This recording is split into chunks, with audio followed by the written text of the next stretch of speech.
Ladies and gentlemen, welcome to the Junto Presents.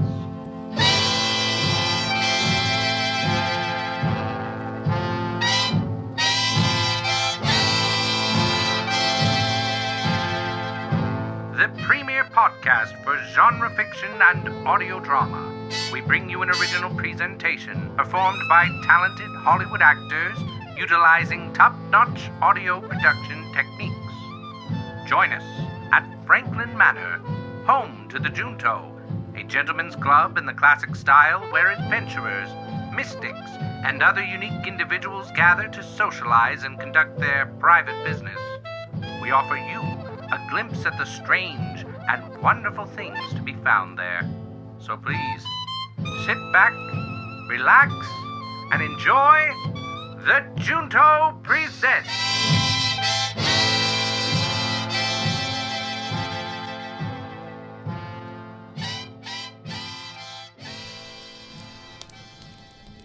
Hello and welcome to this week's Transpondence from the Archives of Franklin Manor. My name is David Parkin. And I'm Robert Gibbs.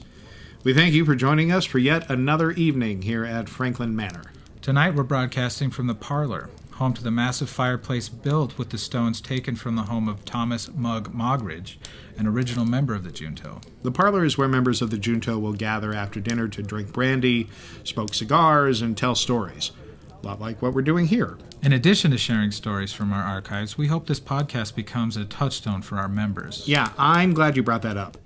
The Junto has grown so much over the years that there are actually members who have never even been to Franklin Manor. Which, come on, is inexcusable considering we have a portal to the trans-altering electric system right here on the grounds. Installed by Nikola Tesla himself. That's right. Honestly, it's worth it to come in for a nightcap. And if you can't make the time, have a member of the Sisterhood of Time Travelers do it for you. Traversers. Oh, right. Sorry. Yeah, I got in trouble for that before. They say you don't travel through time, you traverse it. Time travel is just science fiction. My apologies, ladies. Speaking of traveling, our dispatch this evening is about a different sort of ferryman. A unique story about a man with a unique job. Tonight we give you Calvin Byrne in The Driver for the Dead.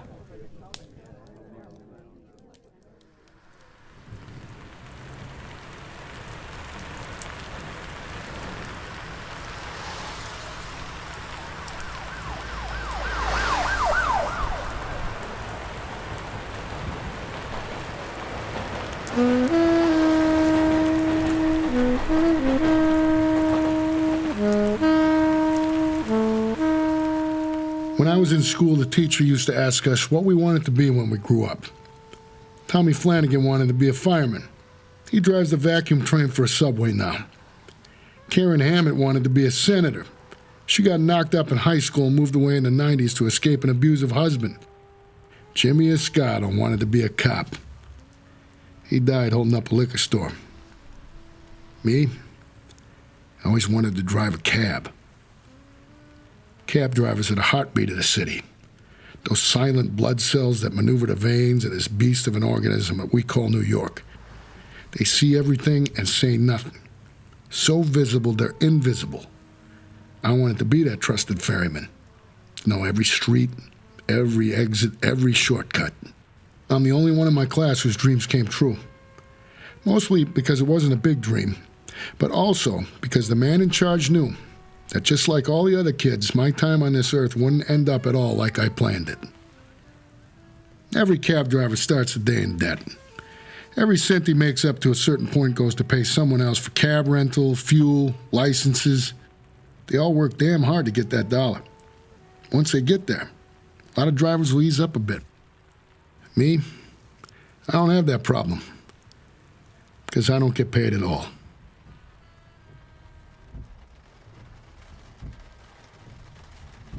I had my light off for about 9 seconds before I caught sight of two legs standing on the corner where Canal meets Bowery off the bridge. Her tight red dress was doing me plenty of favors, but none for her on account of the rain. When I saw she was barefoot, I knew I was in for a story. Where to, sister? I don't know. Why don't you think about it on the street and get another ride when you do know? No, please. I just need to think a minute. Normally I say no to this request. I've been doing this so long I can see trouble at a glance. But a girl that looks like this don't ride in cabs alone unless it's serious. When I notice those big brown eyes ain't wet from the rain, I know I'm right. What time is it? Past 10? I'm late. For what? I don't know. You can't be late if you don't know where you're going. Where do people usually go? I guess now's the time I tell you, my cab ain't like the others. I only pick up those who need me. Sometimes that need arises so fast, they don't know what's supposed to come next. There's a train. It takes you the rest of the way. I can get you where you need to go before you take it. Where does the train go? That's a decision you've already made, sister.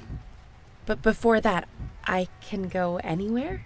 It's your cab. I'm just driving it.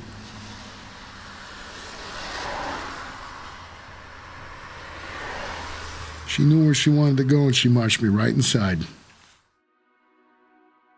If Broadway's the reason they come to this city, it's usually the reason they're riding with me. And the last place they want to see before they move on. A show. This is what you were late for? You're an actress? Marion on stage. She's my understudy. She's fantastic, isn't she? She's good.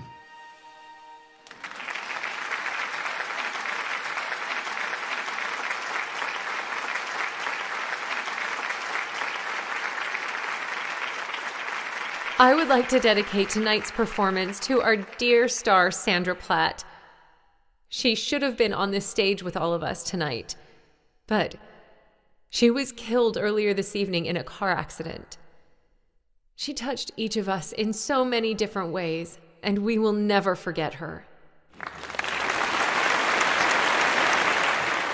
Every fair is different. It seems that the people at most piece know more about where they're at, where they're going, and even what comes next. Like I said, my cab ain't like the others. Marion becomes famous. This performance is her breakout. She'll be discovered and ride the lights as far as they go. I'm glad something good came from this, at least.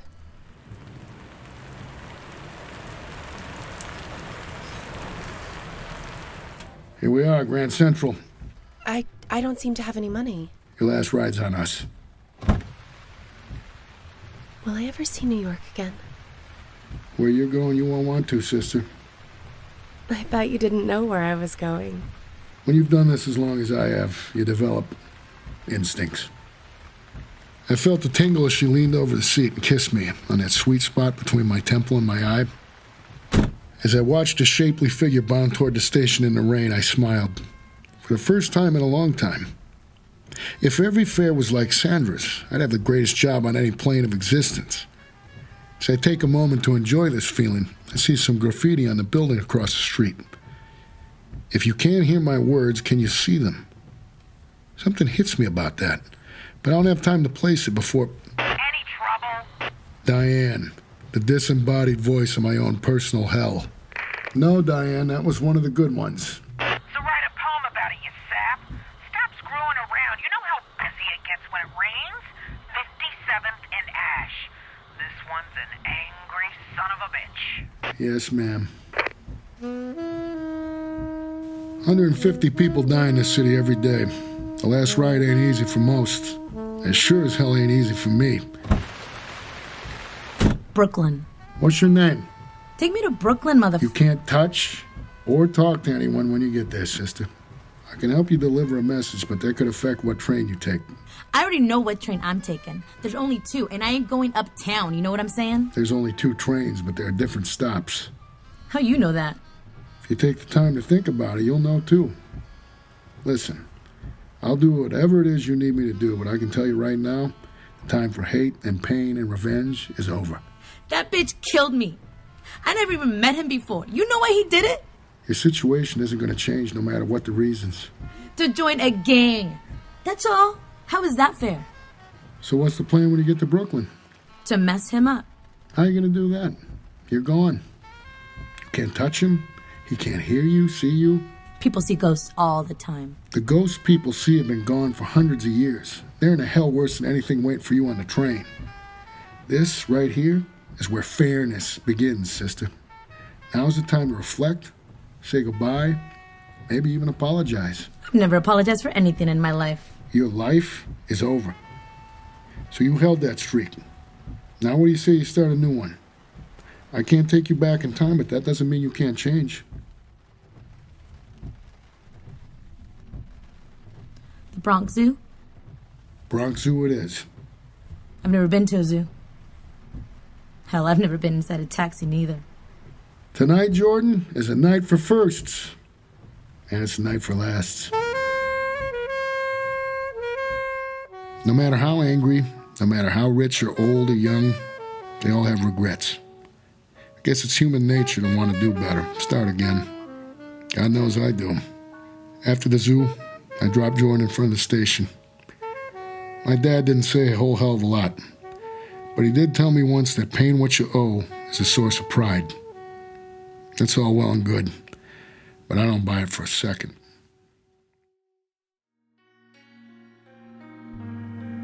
Tonight's episode of the Junto Presents is brought to you by Dreams in the Witch House, a Lovecraftian rock and roll opera.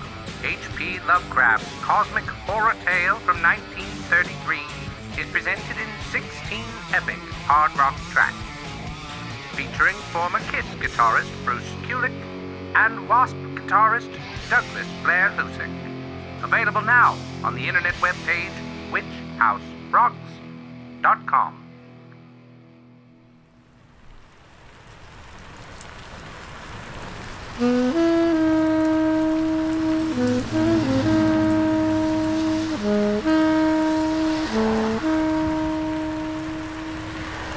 As I head downtown, that tag passes through my brain again. One of those times you catch a glimpse of something, but when you look back, you can't figure out where you saw it. Something beckons me to go around the block for another pass. There it is, the platform on 57th. If you can't hear my words, can you see them? It's signed Salvo. I just drove by here an hour ago and it wasn't there. I don't know why, but I turn left and park under the tracks, turn off my lights and wait. After a few minutes, I see him jump down from the girder. Jeans, sneakers, a hood pulled tight, pockets full of clenched fists. One look at the tension in his shoulders and I knew what drew me to him. He's died. Fresh. Less than a few hours. He doesn't know it, and he's scared. Get off your ass, Calvin. What's with you lately? I'm taking a break. We don't take breaks. Or did you forget the deal you made? The rule is we can't pick him up unless they hail us. But when his dirty sneakers splash past me, I make a decision. Hey! Nothing. He's already used to being invisible. I see your words, kid. I can hear them, too, if you'll trust me to listen. He stops and turns, half scared, half relieved. Are you talking to me? I can help you. It's kind of what I do. He turns and runs toward me. First, I put my guard up, but when he hits me, it's with a hard, powerful hug. Whoa, hey, okay. I'm sorry. I thought I was going mad. Nobody sees me. My mom, my friends, people on the street. Not even the cops. And that's some real shit. It's okay. What's your name? They call me Salvo. Short for Salvador Dali. Because I'm an artist with the graph. You know what I'm saying? What's your real name? When they don't remember the simple things, it's a sign they went quick, unexpected. Sometimes they never get their memory back. Salvo, what's the last thing you remember before people stop noticing you? I was finishing a flare, painting, hanging from the truss above the D train. Next thing I know, my spotter started running. I thought the cops were coming. But then, I was on this platform. I don't remember coming down. A train. Imagine being in that position, adrenaline pumping, so focused you didn't even hear it coming. Suddenly you're just gone. That's enough to confuse any soul, no matter what state it's in. I feel like I'm in some sort of alternate universe. Like this episode of Star Trek I saw once, where... It's death, Salvo. That's what you're feeling. You've died. Wow. It's not as bad as you thought, is it? Are you dead? No. I'm something else. How's that? Comes with the job. What job? When folks that have crossed over are ready to move on to whatever's waiting for them, I take them to the station to catch that train. Where does the train go? That's up to you. Do I have to go with you? You hail me when you're ready. What if I'm never ready? Lots of people have been wandering around this city for hundreds of years. Some are never ready. But I'll tell you, the longer you wait, the harder it gets. Are there others who don't know they're dead? Some don't know. Some refuse to believe it. At that, Salvo pulls a spray can from his pocket. This surprises me, and Salvo notices. What? Nothing comes with you, that's the rule, but there are very few exceptions. That means you're special. You have a calling. With this? I didn't believe it either, a spray can. Just when you think you've seen everything. What the hell is going on, Calvin? You know you can't turn your radio off. Don't tell me you're doing what I think you're doing, because if you are... I better get going. What do I do now? You and that can have a purpose, kid. I suggest you find out what it is.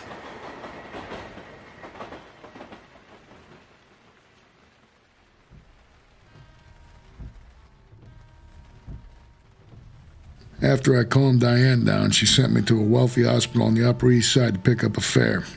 He was waiting patiently on the curb with silver hair and a suit. Evening. To the station. You know, I could take you anywhere. No, thanks. He knows where he's going, and a scowl on his face tells me he's not looking forward to it. When I pull in front of the station, he sits a moment, looking at the doors as if he's seen them for the first time.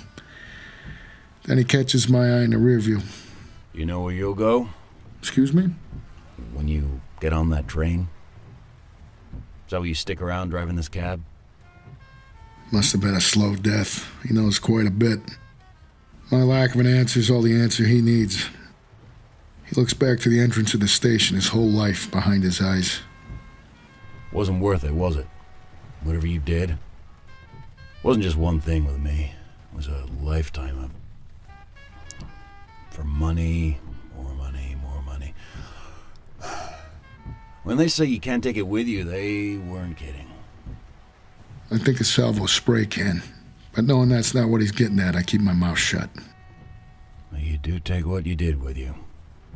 All the way. Forever. Forever. Don't kid yourself, Mac.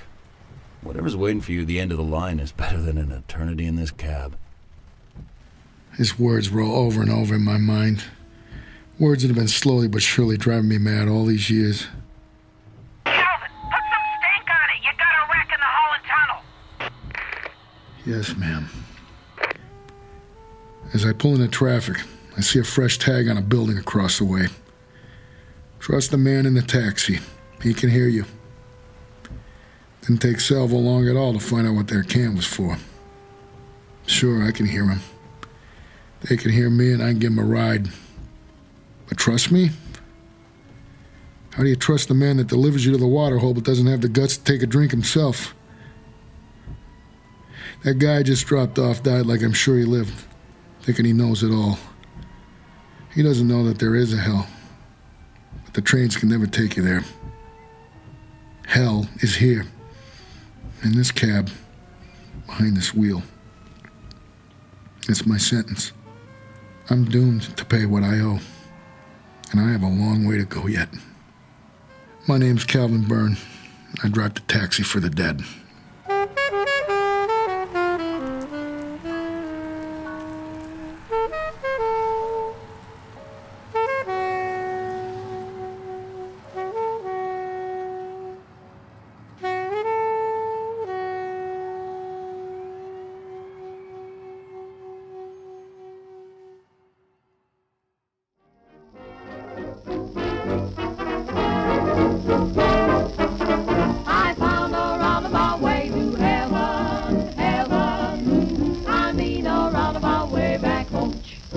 Don't you envy me? I'm leaving round about 7:30. Upon the happiest trip I've known. Going home, believe me. I'll just hop off to get that sweetie of mine, my sweetie. I'm gonna bring her to an angel divine who's waiting. I found a roundabout way to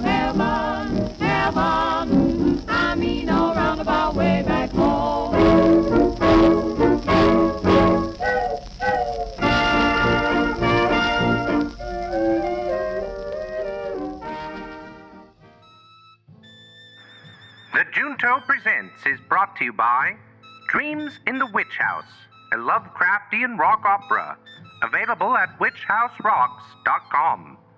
Tonight's program was produced by Mr. Robert J. Gibbs, written by Mr. David Parkin, directed by David Parkin and Robert J. Gibbs, and edited by Mr. Timothy Thompson, featuring performances by Mike McGill, Julie Brister, Rachel Kimsey, Vanessa Benavides, Philip Anthony Traylor, Mathew Waterson, and Lisa Larson, with original music by Cooper Madison and a musical performance by the Fenton Orchestra.